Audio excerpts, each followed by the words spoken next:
Bitcoin. I mean, I bought all that Bitcoin. I didn't realize actually that I was going to buy it all. I just picked a price that was higher than anybody else's price.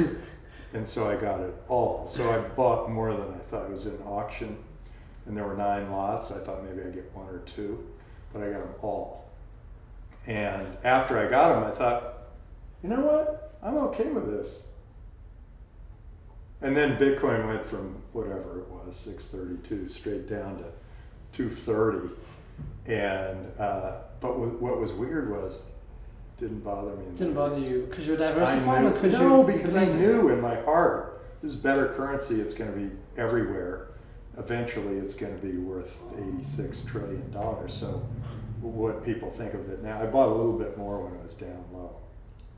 Yeah, I kept putting more in, but anyway, so it seems to be working out pretty well now.